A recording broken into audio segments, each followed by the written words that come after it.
बिस्मिल्लाहिर्रहमानिर्रहीम। अस्सलाम वालेकुम बेटा, हम 10th क्लास की केमिस्ट्री का चैप्टर नंबर 11 स्टडी कर रहे हैं which is about organic chemistry. पहले 2 लेक्चर्स हम लोगों ने इस चैप्टर के पढ़े हैं। एक लेक्चर में हम लोगों ने इंट्रोडक्शन देखा था, देन सेकंड लेक्चर्स में हम लोगों ने डिफरेंट फार्मूलाज देखे थे जिनकी हेल्प से हम ऑर्गेनिक कंपाउंड्स को रिप्रेजेंट करते हैं। 4 तरह के हमारे पास फार्मूलाज थे, molecular formula, structural formula, condensed formula and dot and cross formula. तो बेटा इन फार्मूलाज के बाद हमारे पास एक टेबल मौजूद है आपकी बुक के पेज नंबर 55 पर। वो टेबल कंसिस्ट है हाइड्रोकार्बन्स पर। हाइड्रोकार्बन्स मैंने आप लोगों को फर्स्ट लेक्चर में बताया था कि वो कंपाउंड जो कार्बन और हाइड्रोजन पर कंसिस्ट हों उनको हम बोलते हैं कि वो हाइड्रोकार्बन्स हैं। इनकी हमारे पास 3 क्लासेस थी, अल्केन्स, अल्कीन्स एंड अल्काइंस। तो बेटा ये जो आपको टेबल दिया हुआ है एक्चुअली ये हाइड्रोकार्बन्स पर कंसिस्ट है। और हाइड्रोकार्बन्स कौन से हैं? पहली क्लास के हाइड्रोकार्बन्स है, दैट इज अल्केन्स। तो इस टेबल को अंडरस्टैंड करने के लिए आपको अल्केन्स के बारे में पता होना चाहिए। हम अल्केन्स का एक शॉर्ट सा इंट्रोडक्शन देखते हैं, ज़्यादा मैं आप लोगों को एक्सप्लेन नहीं करूँगी बिकॉज हम नेक्स्ट लेक्चर में जो हमारे पास नेक्स्ट चैप्टर दिया हुआ है उस चैप्टर में हम इन अल्केन्स को, अल्कीन्स को और अल्काइंस को बहुत डिटेल में स्टडी करेंगे। सो अल्केन्स क्या है? हमारे पास saturated hydrocarbons are called alkanes. Saturated hydrocarbons को हम अल्केन्स कहते हैं। हाइड्रोकार्बन्स मीन वो कंपाउंड्स जो कंसिस्ट होंगे कार्बन और हाइड्रोजन पर। Now what is saturated? Saturated क्या है? सैचुरेटेड का लफ्ज़ी मतलब होता है मुकम्मल भरा हुआ, कंप्लीटली फिल्ड। कोई भी चीज़ जो कम्प्लीटली फिल्ड हो उसको हम बोलेंगे कि ये सैचुरेटेड है। जैसे हमारे पास ये एक कप दिया हुआ है कॉफ़ी का, आप देखेंगे ये कम्प्लीटली फिल्ड है, ऊपर तक बिल्कुल भरा हुआ है, तो हम कह सकते हैं कि ये सैचुरेटेड है। हम इसमें मज़ीद कॉफ़ी ऐड नहीं कर सकते। सो केमिस्ट्री में हम सैचुरेटेड को किस तरह से अंडरस्टैंड करेंगे? बेटा देखिए, जैसे हमारे पास यहाँ पर मौजूद है कार्बन। कार्बन के बारे में हम लोगों ने लास्ट लेक्चर में पढ़ा था कि ये एक टेट्रावैलेंट एटम है। इट्स मीन कि ये 4 बॉन्ड बनाता है। इसकी मैक्सिमम जो कैपेसिटी है बॉन्ड बनाने की, ये अपने 4 इलेक्ट्रॉन्स को शेयर करता है और शेयरिंग के बाद ये अपना जो इसका ऑक्टेट है उसको कंप्लीट कर लेता है। इट्स मीन कि अगर ये 4 बॉन्ड्स बना ले अपने इलेक्ट्रॉन्स को यूज़ करते हुए शेयर करके, तो हम कहेंगे कि ये सैचुरेटेड है, ये मुकम्मल कम्प्लीटली इसके जो ऑर्बिटल्स हैं वो फिल्ड हो चुके हैं। सो नाउ ये एक सैचुरेटेड हमारे पास कंपाउंड है, मुकम्मल तौर पर इसके जो ऑर्बिटल्स हैं वो फील्ड है इलेक्ट्रॉन से। हम इनमें मजीद इलेक्ट्रॉन्स को ऐड नहीं करवा सकते। एक तरह से हम इस कंपाउंड में मजीद जो हमारे पास होंगे एटम्स उनको हम ऐड करवा सकते हैं, अटैच करवा सकते हैं। कैसे करवा सकते हैं? जैसे हमारे पास ये कप है, ये कम्प्लीटली फील्ड है कॉफ़ी से, ये सैचुरेटेड है। अगर हम इसमें से थोड़ी कॉफ़ी गिरा दें तो हम इसमें मजीद कॉफ़ी ऐड कर सकते हैं। तो बेटा इसी तरह कार्बन जो है वो अटैच है 4 एटम्स के साथ। अगर हम इसमें मजीद किसी एटम को ऐड करना चाहें तो हम रिप्लेसमेंट कर सकते हैं, सिर्फ हम इसमें मजीद ऐड नहीं कर सकते, हम रिप्लेस कर सकते हैं। इट्स मीन कि यहाँ पर किसी भी एक एटम को हम यहाँ से हटाएंगे और उसकी जगह पर किसी न्यू एटम को अटैच करवा देंगे, तो ये रिप्लेसमेंट कर सकता है। सो बेटा जो अल्केन्स है हमारे पास ये सैचुरेटेड हाइड्रोकार्बन्स है, कम्प्लीटली फिल्ड हाइड्रोकार्बन्स। इनका हमारे पास फॉर्मूला है CnH2n+2। N जो है यहाँ पर N रिप्रेजेंट करता है नंबर ऑफ कार्बन्स। जितने नंबर ऑफ कार्बन्स होंगे उतनी वैल्यू हम यहाँ पर N की जगह पर फिल करेंगे। जैसे हमारे पास अगर 1 कार्बन हो किसी कंपाउंड में तो हम लिखेंगे C और यहाँ पर N की जगह पर 1, देन H और 2 को मल्टीप्लाई करेंगे 1 से और इसको प्लस करेंगे 2 के साथ। अगर बेटा हमारे पास एक ही हो कार्बन तो यहाँ पर हमारे पास क्या आंसर आएगा? C1, H2 को मल्टीप्लाई करें 1 से तो 2 ही आ जाएगा और उसको 2 में प्लस कर ले तो 4। इट्स मीन के CH4। हमने देखा कि जो मीथेन है हमारे पास उसमें 1 कार्बन होती है और 4 हाइड्रोजन्स होते हैं, तो ये हमारे पास जो मीथेन है वो एक अल्केन है। ये हमारे पास स्ट्रक्चर दिया हुआ है मीथेन का, 1 कार्बन है जो कि अटैच है 4 हाइड्रोजन्स के साथ। हम बात करते हैं इसके नेम की कि हम इसको नेम, इस कंपाउंड को नेम कैसे देंगे। तो बेटा इसका जो नेम है मीथेन वो 2 पार्ट पर कंसिस्ट है, एक प्रीफिक्स है और एक है सुफिक्स। पहले वाला जो पार्ट होता है उसको हम प्रीफिक्स कहते हैं और अगले वाला जो पार्ट एंड वाला पार्ट होता है उसको हम सफिक्स बोलते हैं। तो बेटा जितने भी हमारे पास अल्केन्स होंगे उनके एंड में ANE आएगा। ANE हम कहाँ से ड्राइव करेंगे? हम अल्केन के नेम से ही ड्राइव करेंगे। ये जैसे अल्केन्स हैं तो ये जो एंड वाला ANE है इसको हम एज अ सुफिक्स यूज करेंगे। और हम प्रीफिक्स कैसे यूज करेंगे? प्रीफिक्स डिपेंड करता है नंबर ऑफ कार्बन्स पर। अगर किसी कंपाउंड में 1 कार्बन होगा तो उसके लिए हम यूज करेंगे जो प्रीफिक्स है वो मेथ होगा। इसी तरह से अगर किसी कंपाउंड में 2 कार्बन्स हो तो हम यूज करेंगे एट, 3 कार्बन्स हो तो प्रोप, 4 कार्बन्स हो तो बट और 5 कार्बन हो तो पेंट, 6 कार्बन हो तो हेक्स, इसी तरह से hept, oct, non and deck. तो ये हमारे पास आ जाएंगे सारे के सारे जो है प्रीफिक्सेस।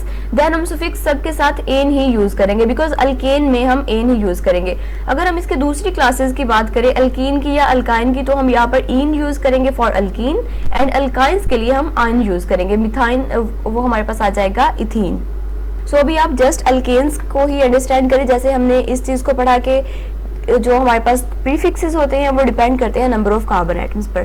तो बेटा अगर हम पहले वाला जो हमारा पास यहाँ पर नेम है दिया हुआ है, अगर हम इसको अब नेम देना चाहें तो कोई कंपाउंड है हमारे पास जिसमें एक कार्बन है। कार्बन अगर एक हो तो वो रिप्रेजेंट करता है कि इसका जो हमारे पास प्रीफिक्स है दैट इज मैथ, तो हम लिखेंगे मैथ, और इसका हमारे पास जो सुफिक्स है वो क्या आएगा, एन। तो ये बन गया हमारे पास मीथेन। इसी तरह से अगर किसी कंपाउंड में 2 कार्बन हो तो इसका जो प्रीफिक्स है वो आ जाएगा एथ, और इसका जो सुफिक्स होगा वो होगा एन, तो ये बन जाएगा इथेन। इसी तरह से बेटा अगर किसी कंपाउंड में 3 कार्बन है तो उसका प्रीफिक्स है हमारे पास प्रोप, और इसका जो सुफिक्स है वो वही एन आएगा, तो प्रोपेन बन जाएगा। इसी तरह से butane, pentane, hexane, heptane, octane, nonane and decane. So बेटा ये वाला टेबल आप लोगों को दिया हुआ है, नेम दिए हुए हैं कंपाउंड्स के, उनके मॉलिक्यूलर फार्मूलाज दिए हुए हैं, कंडेंस्ड फार्मूलाज दिए हुए हैं और स्ट्रक्चरल फार्मूलाज। तो आपको इनके नेम भी आने चाहिए, इनके मॉलिक्यूलर फार्मूला अगर आपको आएंगे तो आप उनसे खुद ही इनको यूज करते हुए स्ट्रक्चरल फार्मूलाज भी लिख सकते हैं और कंडेंस्ड फार्मूला भी लिखते हैं, and dot and cross formula भी लिख सकते हैं। सो बेटा ये फर्स्ट 10 हाइड्रोकार्बन है, इनके नेम आप लोगों को जरूर आने चाहिए। सो नेक्स्ट जो हमारा टॉपिक है that is classification of organic compounds. हमने शुरू में इसका इंट्रोडक्शन देखा एक लेक्चर में, देन हमने कुछ फार्मूलाज को यूज करते हुए इनको रिप्रेजेंट किया ऑर्गेनिक कंपाउंड्स को। अब हमने इनकी क्लासिफिकेशन देखनी है, ऑर्गेनिक कंपाउंड्स की क्लासिफिकेशन। ऑर्गेनिक कंपाउंड्स की रेंज बहुत वास्ट थी, सो इनको स्टडी करना बहुत टफ काम हो गया था। सो इनको क्लासिफाई किया गया, डिफरेंट कैटेगरीज इनकी बना दी गई। हमारे पास कैटेगरीज दी हुई हैं, ऑर्गेनिक कंपाउंड्स है उनकी 2 classes, open chain compounds and cyclic compounds. ये ओपन चेन है, ये क्लोज चेन हो जाएंगे। देन ओपन चेन को आगे मजीद 2 क्लासेस में डिवाइड कर दिया गया है, that is straight chain compounds and branch chain compounds. ये हमारे पास यहाँ तक आ गया ओपन चेन के बारे में। और ऑर्गेनिक कंपाउंड की दूसरी क्लास है हमारे पास साइक्लिक कंपाउंड। साइक्लिक कंपाउंड को नेक्स्ट 2 क्लासेस में डिवाइड कर दिया गया, heterocyclic compounds and homocyclic compounds. Homocyclic compounds next फिर 2 क्लासेस में डिवाइड होती हैं, जो कि हैं alicyclic compounds and aromatic compounds. So बेटा इन तमाम क्लासेस को हम 1 बाय 1 स्टडी करते हैं और साथ में इनकी एग्जांपल्स भी स्टडी करेंगे। सो बेटा क्लासिफिकेशन है हमारे पास, ऑर्गेनिक कंपाउंड्स को कैटेगराइज कर दिया गया है 2 क्लासेस में on the basis of their carbon skeleton. Skeleton की बेस पर हमने ऑर्गेनिक कंपाउंड्स को 2 क्लासेस में डिवाइड कर दिया है। एक क्लास है हमारे पास ओपन चेन और एसाइक्लिक कंपाउंड्स, और दूसरी क्लास है क्लोज चेन या साइक्लिक कंपाउंड्स। ओपन चेन या साइक्लिक कंपाउंड्स को हम एलिफैटिक कंपाउंड्स भी कहते हैं। सो बेटा यहाँ पर एक चीज याद रखें कि हम ऑर्गेनिक कंपाउंड्स को किस बेस पर क्लासिफाई कर रहे हैं, तो हमारे पास इसकी रीजन है carbon skeleton. Organic compounds mainly consist होते हैं कार्बन्स पर, और कार्बन की अरेंजमेंट ही इस चीज को डिसाइड करेगी कि जो ऑर्गेनिक कंपाउंड है वो कौन सी क्लास में जाएगा।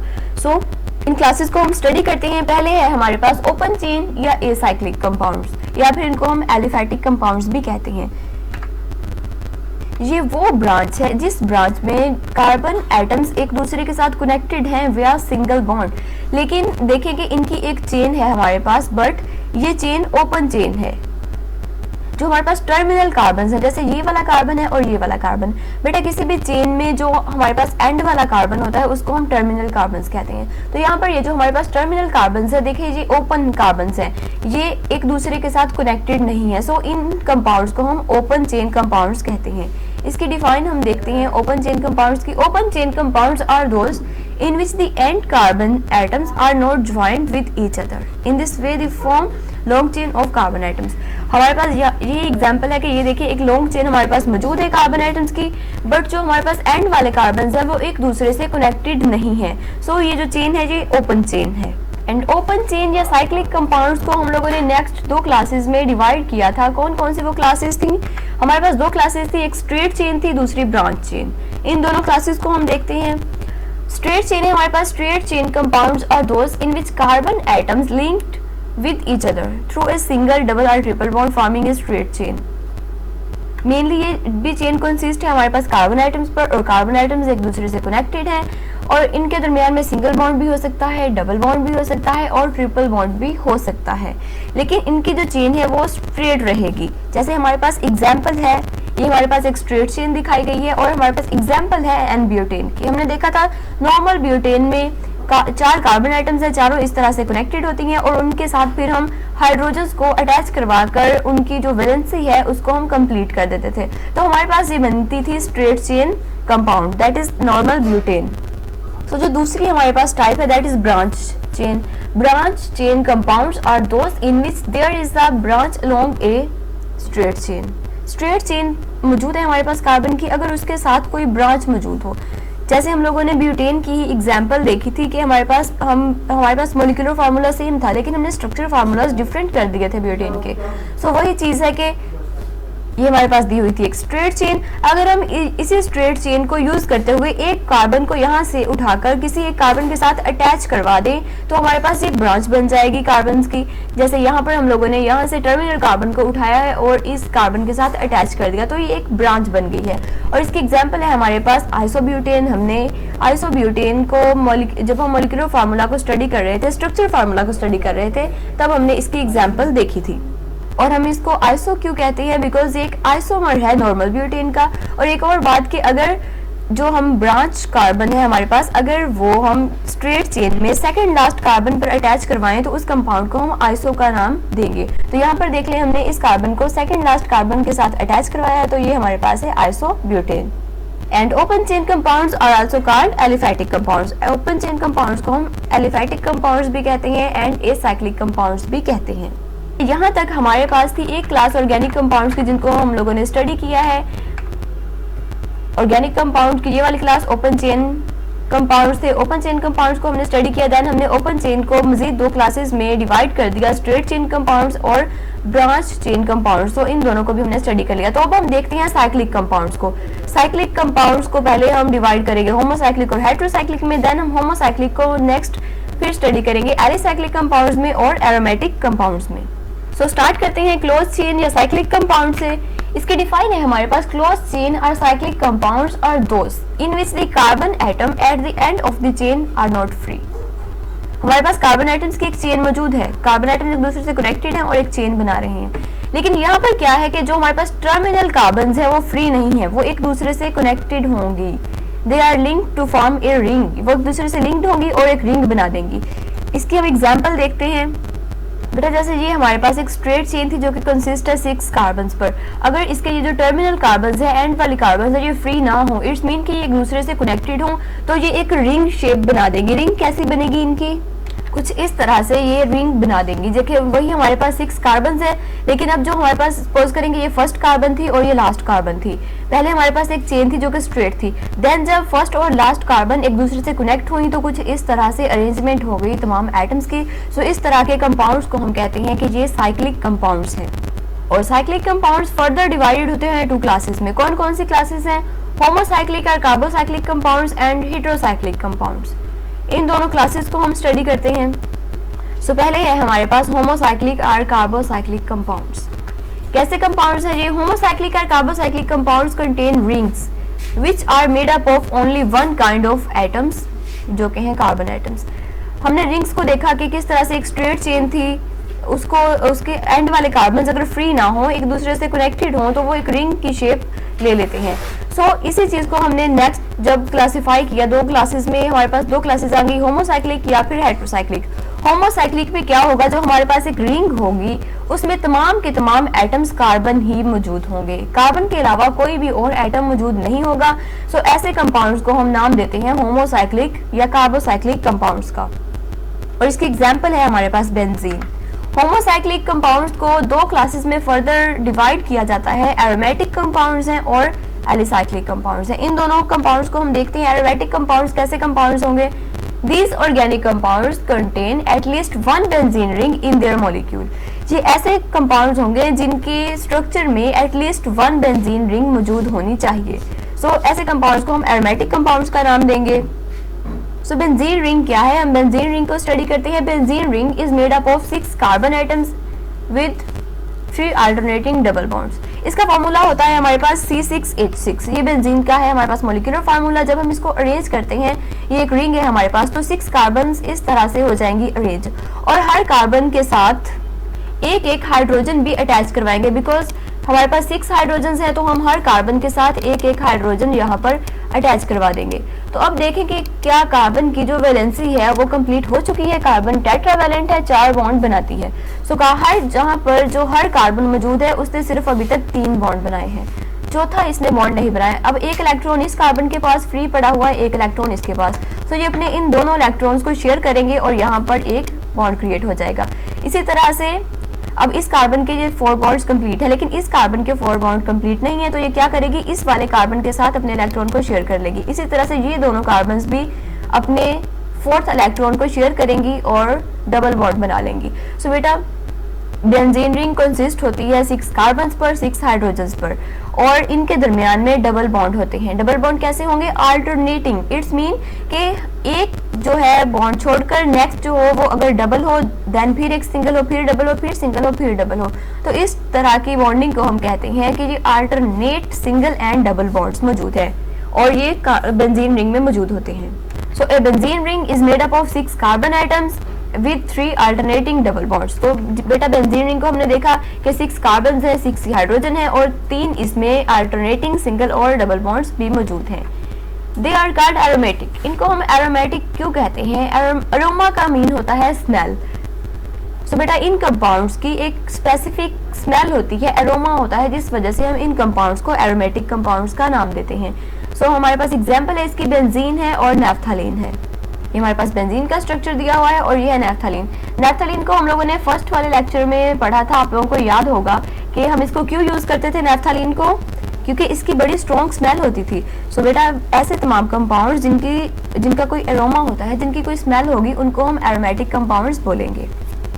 और इसका स्ट्रक्चर देखें, 2 बेंजीन रिंग्स एक दूसरे से अटैच्ड हैं, and they are also called benzoid compounds. इन कंपाउंड्स को हम बेंजोइड कंपाउंड्स भी बोलते हैं। एरोमेटिक कंपाउंड्स को हम बेंजोइड कंपाउंड्स क्यों बोलेंगे, बिकॉज इनमें बेंजीन रिंग मौजूद होती है।